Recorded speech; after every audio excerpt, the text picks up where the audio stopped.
ఏదైనా షేర్ చేసుకోవాలనుకుంటున్నారా ఈరోజు? సరే, వాక్యంలోనికి వెళ్దాం. మనం గత దినమున చెప్పుకున్న వాక్యమునే ఈరోజు కంటిన్యూ చేద్దాం అనుకున్నాం కదా.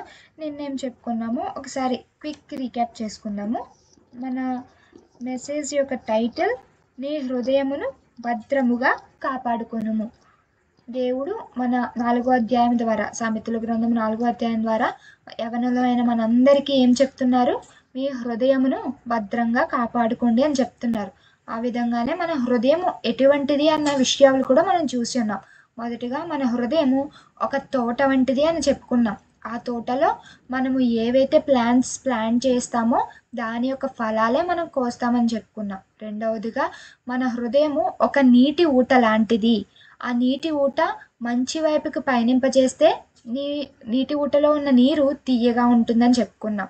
అదే చెడ్డ వైపుకు పయనింపజేస్తే నీటి ఊట యొక్క నీరు చెడ్డగా ఉంటుంది, చేదు చిరకలా ఉంటుంది, అది ఎవరికి ఉపయోగపడదు అని చెప్పుకున్నాం. అలాగే మన హృదయాన్ని భద్రపరుచుకోవాలంటే, మన హృదయాన్ని మనం కాపాడుకోవాలంటే మనము దేవుని పట్ల ఏ విధంగా నడుచుకోవాలన్న విషయాలు మనం చూస్తున్న వారమే ఉన్నాం. నిన్నటి దినమున మొదటి మాట మనం చెప్పుకున్నాం. ఏంటి మొదటి మాట? సామెతల గ్రంథము 4వ అధ్యాయము 24వ వచనంలో, మూర్ఖపు మాటలు నీ నోటికి రానియకము, పెదవుల నుండి కుటిలమైన మాటలు రానియకము అన్న మాటను మనం చెప్పుకున్నాం. అంటే మూర్ఖపు మాటలు అనగా కూడా మనం వివరమున చెప్పుకున్నాం. ఆగ్రహంతో కలిగిన మాటలు కానీ, కోపంతో కలిగిన మాటలు కానీ, ఎదుటి వారిని దూషించే మాటలు, చెడ్డ మాటలు, బ్యాడ్ వర్డ్స్ ఎటువంటివి కూడా మన నోటి నుండి రాకుండా ఉండిన ఎడల మన హృదయము భద్రంగా ఉంటుందని చెప్పుకున్నాం. ఎటువంటి మాటలు మనం మాట్లాడాలి అన్న అంశం కూడా మనం చూసాం. మన నోటి నుండి ఎటువంటి మాటలు రావాలంట? కృతజ్ఞతా వచనములు మాత్రమే రావాలంట. ఎప్పుడు కూడా దేవునికి రుణపడి ఉన్న మాటలు, దేవుని యందు కృతజ్ఞత కలిగిన మాటలు మన నోటి నుండి రావాలంట. అయితే ఈ రోజున రెండవ మాటగా మన హృదయాన్ని భద్రం చేసుకోవాలంటే మనం ఏం చేయాలి అనేది మనం చూసినట్లయితే, సామెతల గ్రంథము 4వ అధ్యాయము 25వ వచనంలో చూసినట్లయితే, నీ కన్నులు ఇటు అటు చూడక సరిగాను, నీ కనురెప్పలు నీ ముందర సూటిగాను చూడవలెను. దేవుడు మనకి చెప్తున్నారు, నీ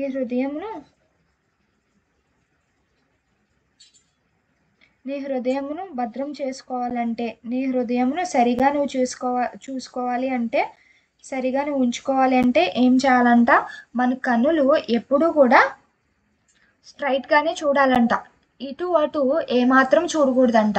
మనము ఒక పని మీద వెళ్తున్నాము, లేదా ఒక పర్పస్ మీద వెళ్తున్నాము అంటే మన వేస్లో, లెఫ్ట్లో, రైట్లో ఎన్నో జరుగుతాయి. ఇప్పుడు కాలేజ్కి వెళ్తున్నామంటే కాలేజ్లో ప్రజెంట్ డేస్లో ఉన్న సినారియోస్ ఎలా ఉన్నాయో మనందరికీ తెలిసిందే. మన వెళ్ళిన పర్పస్ ఒకటై ఉండి మన కనుచూపు అనేది అటు కానీ ఇటు కానీ తప్పిందనుకోండి, మనకేమనిపిస్తుంది? ఆ యొక్క వేస్లోనే మనము వెళ్ళాలన్న ఒక ఇది మనకు కలుగుతుంది. మనకి ఏదైనా సరే కన్ను నుండే ప్రారంభం అవుతుంది. మనము ఆదికాండంలో చదువుతుంటాం కదా, పాపం అనేది ఎక్కడి నుంచి స్టార్ట్ అయిందంట? కన్ను నుండే. అవ్వ ఆ రోజు ఆ ఫలమును చూసి, ఇది ఎంత బ్యూటిఫుల్గా ఉంది, ఎంత షైనీగా ఉంది, దీన్ని తింటే ఇంకెంత బాగుండు అని ఆ ఫలాన్ని తినాలనుకుంది. దేని నుంచి స్టార్ట్ అయింది? చూడడం వల్లే పాపం అనేది స్టార్ట్ అయింది. చూసిన వెంటనే అవ్వకేం కలిగింది? తన హృదయంలో దీనిని తినాలి, ఇది ఎలా ఉంటుందో టేస్ట్ చేయాలి అని ఒక ఆశ కలగడం మనం చూస్తున్నాం. ఈ రోజున కూడా మనం చూస్తున్న దాన్ని బట్టే మన హృదయం ఉంటుంది. ఈరోజు నువ్వు మంచిని చూస్తే కనుక నీ హృదయంలో నిండుకున్న విషయాలన్నీ ఎలా ఉంటాయి? మంచి విషయాలే ఉంటాయి. నీవు చెడుని చూస్తూ చెడును ఇంకా మీడియాలో, సోషల్ మీడియాలో ఎప్పుడు చూసినా చెడ్డ విషయాలనే నువ్వు సెర్చ్ చేస్తూ ఈ విధంగా ఉన్నావనుకోండి, మన హృదయంలో ఏముంటుంది? ఆ చెడ్డ విషయాలే నెలకొంటాయి. ఇప్పుడు బ్లాక్ వెబ్ ఉంది, డార్క్ వెబ్ ఉంది మీడియాలో. ఆ డార్క్ వెబ్లో ఎంతమంది ఆ డార్క్ వెబ్కి ఎడిక్ట్ అయిపోయిన యూత్ అయిన వాళ్ళు ఉన్నారు చెప్పండి? ఇంకా ఇన్స్టాగ్రామ్లోనే ఇంకా డార్క్ వెబ్ వరకు కూడా వెళ్ళక్కర్లే. ఇన్స్టాగ్రామ్, ఫేస్బుక్ ఇటువంటి మీడియాస్లోనే డార్క్ వెబ్ సంబంధించిన విజువల్స్ అన్నీ కూడా వచ్చేస్తున్నాయి. ఎంత దారుణం అయిపోయింది చెప్పండి.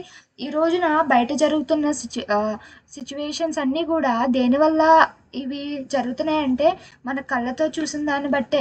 చిన్నపిల్లలు అయిన వారు కూడా తన కళ్ళతో చూడకునేవన్నీ చూస్తూ ఇటువంటి పాపంలో పడిపోతున్నారు. వాళ్ళ హృదయాలు ఎంత, చిన్నపిల్లల యొక్క హృదయాలు నిన్నే చెప్పుకున్నాం ఎంత ప్యూర్గా ఉంటాయి అనే విషయం. అటువంటి వాళ్ళ యొక్క ప్యూర్ సోల్స్ని కూడా వాళ్ళు చూసిన ఈ మీడియా ఏం చేస్తుంది, ఇంప్యూర్ చేసేస్తుంది. వాళ్ళకి తెలియలేని విషయాలు కూడా వాళ్ళు చూడడం ద్వారా తెలుసుకుంటున్నారు. ఇటువంటి అన్నీ కూడా సాతాను యొక్క క్రియలే ఉన్నాయి. కాబట్టి దేవుడు మనతో చెప్తున్నారు, యవనులారా మీ కనుదృష్టిని సరిచూసుకోండి, మీ కనుదృష్టిని అటు కానీ ఇటు కానీ మళ్ళకుండా చూసుకోండి అని దేవుడు చెప్తున్నారు.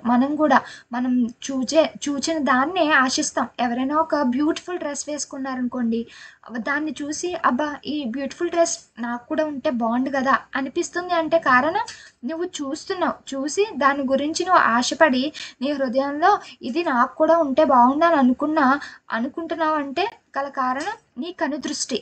కాబట్టి దేవుడు మనతో సెలవిస్తున్నారు ఈరోజు, నీ కనుదృష్టిని సరిచూసుకో. నీ కనుదృష్టి ద్వారా నీ హృదయము భద్రపరచబడుతుంది, నీ హృదయము సరిగా ఉంటుంది అని దేవుడు మనకి రెండవ మాటగా చెప్తున్నారు. మూడవ మాటగా మనం చూసినట్లయితే 4వ అధ్యాయము 26వ వచనము, నీవు నడుచు మార్గమును సరళము చేయము, అప్పుడు నీ మార్గములన్నీ స్థిరములగును. మనము ఇప్పుడే చెప్పుకున్నాం కదా, చూచిన దాన్ని బట్టే మన నడవడిక అనేది ఉంటుంది. నువ్వు దేన్నైతే చూస్తున్నావో, దేన్నైతే కావాలనుకుంటున్నావో దాన్ని గెట్ చేసుకోవడానికి ఆవేశంలోనే వెళ్తావు నువ్వు. కాబట్టి దేవుడు అంటున్నారు, నీవు చూచిన దాన్ని బట్టి నువ్వు ఆశపడక నీ మార్గములను సరళము చేసుకోమని దేవుడు చెప్తున్నారు. హెబ్రీ పత్రిక 12వ అధ్యాయం 13వ వచనంలో చూసినట్లయితే, మరియు కుంటికాలు బెనకక బాగుపడు నిమిత్తము నీ పాదములకు మార్గములను సరళము చేసుకునడి. మన హృదయాలు మనం అనుకోవచ్చు, నేను చాలా ప్యూర్ అండ్ నేను చాలా జెన్యూన్, నేను ఎటువంటి వారితో నేను సహవాసం చేసినా కానీ నేను చెడిపోను అని మనం అనుకోవచ్చు. కానీ లోకంలో కొన్ని సామెతలు చెప్తారు కదా, ఎలా అంటే నీ ఫ్రెండ్ ఎవరో చెప్తే దాన్ని బట్టి నువ్వు ఎటువంటి వారో చెప్తారని. అలాగే ఒకరితో నువ్వు సహవాసం చేస్తే 6 నెలలు సహవాసం చేస్తే వారు వీరవుతారు అని కూడా చెప్తారు. నేను చాలా జెన్యూన్, నేను చాలా మంచి వాళ్ళని, కానీ నేను వీళ్ళతోనే స్నేహం చేస్తాను అని అంటే నీ ఫ్రెండ్స్ యొక్క వేస్ మంచివి కాదనుకోకండి. నువ్వెంత ప్యూర్గా ఉన్నా, నువ్వెంత జెన్యూన్గా ఉన్నా, ఏదో ఒక సమయం అందు నీ ఫ్రెండ్కి నువ్వు ఇంపార్టెన్స్ ఇవ్వాల్సిన సిచ్యువేషన్ నీకు ఎరేజ్ అవుతుంది. అప్పుడు నువ్వు తప్పకుండా నీ నీతిని, నీ సత్యాన్ని, నీవు దేవునిలో భద్రపరుచుకున్న విశ్వాసాన్ని అంతా విడిచిపెట్టి నీ ఫ్రెండ్ కోసం నువ్వు ఆ పని చేయాల్సి వస్తుంది. కాబట్టి మన మిత్రులతో మన నడవడిక ఎలా ఉంది అనేది కూడా మనం ఈ రోజున పరీక్షించుకుందాం.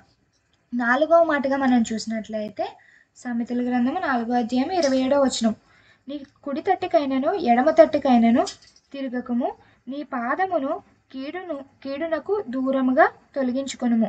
దేవుడు చెప్తున్నారు కదా, నీవు నీ హృదయాన్ని భద్రపరచుకోవాలంటే, నీ హృదయాన్ని మంచి మార్గం గుండా నడిపించాలంటే కుడి తట్టుకైనను ఎడమ తట్టుకైనను నువ్వు తిరగకు, మంచి మార్గము నుండే నడువు. ఎటువంటి వాళ్ళు నిన్ను పాపం చేయమని ప్రేరేపించినా నీవు నీ మార్గంలోనే, నీ దేవుడు నీకు బోధించిన మార్గంలోనే నడిచిన ఎడల నీ హృదయాన్ని నువ్వు భద్రం చేసుకోగలవని దేవుడు చెప్తున్నాడు. అయితే ఈ కుడి తట్టుకి ఎడమ తట్టుకి తిరగడం ఏంటి అని మనం చూసినట్లయితే బైబిల్ గ్రంథంలో ఉంటుంది. ద్వితీయోపదేశకాండము 5వ అధ్యాయము 33వ వచనము, కాబట్టి మీరు కుడికే గాని ఎడమకే గాని తిరగక మీ దేవుడని యెహోవా ఆజ్ఞాపించినట్లు చేయుటకు జాగ్రత్త పడవలెను.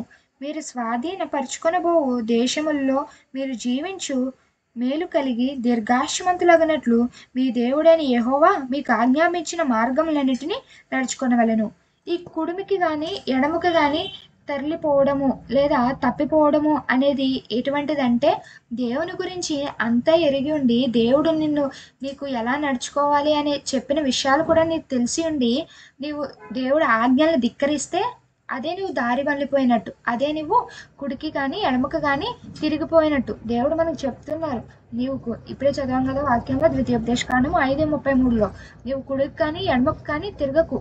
అలా తిరగకుండా ఉండడం అంటే ఏంటంటే, దేవుడు నీకు చెప్పిన ఆజ్ఞలను నీవు అనుసరించిన ఎడల ఆయన సన్మార్గంలో నడవగలవు. అంతేకాదు, దేవుడు నీకు మేలు కలిగినట్లును మరియు నీవు చేయు పనులన్నిటిలో నీవు దీర్ఘాయుషమంతుడు అగినట్లు దేవుడు నిన్ను దీవిస్తారు అని చెప్తున్నారు. ఇంకా మనం చూసినట్లయితే ఈ వచనము అనేకమైన చోట్ల ఉంది.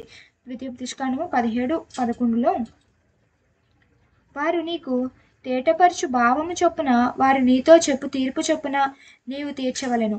వారు నీకు తెలుపు మాటల నుండి కుడికే గాని ఎడమకే గాని నీవు తీర్పు తీర్చకూడదు. ఈ వచనంలో చూసినట్లయితే, ఇప్పుడు చాలామంది జడ్జిమెంట్స్ ఇస్తుంటారు, లేదా ఒక గ్రామానికి ఒక అధికారిగా ఉండి తీర్పు తీరుస్తుంటారు. వాళ్ళు ఎటువంటి విధంగా వాళ్ళ హృదయాన్ని సరిచేసుకునేటువంటి విధంగా తీర్పు తీర్చాలనేది కూడా దేవుడు చెప్తున్నారు. ఎలాగా, ఎవరో ఏదో చెప్పారని కాదు, నీవు ఏది జెన్యూనో, ఏది నిజమైన మాటలో వాటిని బట్టే నీవు తీర్పు తీర్చవలను. అంతేకాక నీవు కుడిమికైనా ఎడమకైనా తిరగకూడదు. మన నేటి డేస్లో చూస్తున్నాం, నవ డేస్లో ఎవరు ఎక్కువ మనీ ఇస్తే వాళ్ళ వైపు న్యాయం వెళ్ళిపోతుంది, లేదా ఎవరికి ఎక్కువ పలుకుబడి ఉంటే వాళ్ళ వైపు న్యాయం వెళ్ళిపోతుంది.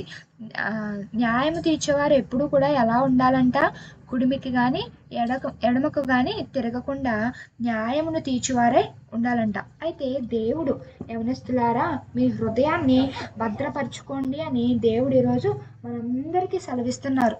ఎలా భద్రపరచుకోవాలన్న విషయం కూడా ఆయనే మనకు చెప్తున్నారు. మొదటిగా, మూర్ఖపు మాటలు నీ నోటి రానివ్వకుండా నీ హృదయాన్ని భద్రపరచుకోమంటున్నారు. రెండవదిగా, నీ కనుదృష్టి, నీ కన్నులను ఇటు కానీ అటు కానీ త్రిప్పకుండా మంచి వైపుకే చూస్తూ మంచిని అనుసరిస్తూ నీ హృదయాన్ని భద్రపరచుకోమని దేవుడు చెప్తున్నారు. మూడవదిగా, నీవు నడుచు మార్గములు సత్య మార్గములుగా, నీవు నడుచు మార్గములు సరళ మార్గములుగా ఉండేలాగా నీవు నడుచుకుంటే నీ హృదయము భద్రంగా ఉంటుందని దేవుడు చెప్తున్నారు. నాలుగవదిగా దేవుడు అంటున్నారు కదా, కుడిమికైనను ఎడమకైనను తిరగకు, నీ పాదములను కీడుకి దూరముగా ఉంచి నీ హృదయాన్ని ఎప్పటికప్పుడు భద్రం చేసుకుంటూ నడమని దేవుడు మనకు చెప్తున్నారు. ఈ వాక్యమైన మనం అందరం కూడా మన హృదయాలను భద్రపరుచుకునేలాగా, మన హృదయాలను దేవుడి తట్టు తిప్పుకునేలాగా యవనులు తప్పక త్రొట్టిల్లదని బైబిల్ చదివిస్తుంది. కాబట్టి మనం అందరం కూడా ఈ మీట్లో ఇలా గ్యాదర్ అవి ఈ విధంగా వాక్యం చేత ప్రోత్సహింపబడుతున్నామంటే దేవుని యొక్క కృప, ఆయన చిత్తంలో మనం ఎవ్వరం కూడా తప్పిపోకుండా ఈ విధంగా రక్షింపబడుతున్నాం. కాబట్టి వాక్యమును మన అందరం కూడా మన హృదయాల్లో వాక్యంను ముద్రించుకునే వారమై, మన హృదయాలని భద్రపరుచుకునే వారుగా ఎటువంటి మనస్తత్వం కలిగి ఉండాలని బైబిల్ గ్రంథం సెలవిస్తుంది. చిన్న పిల్లల యొక్క మనస్తత్వం కలిగి ఉన్న వారే మీరు ఉండండి అని బైబిల్ గ్రంథం సెలవిస్తుంది. కాబట్టి అటువంటి హృదయములు, అటువంటి ప్యూర్ సోల్స్ కలిగిన వారుగా ఉండాలని దేవుడిని ప్రార్థిద్దాం. ఇటు మాటలు విన్న మనందరినీ దేవత దేవుడు నిండుగా దీవించును గాక. ఆమేన్. థాంక్యూ.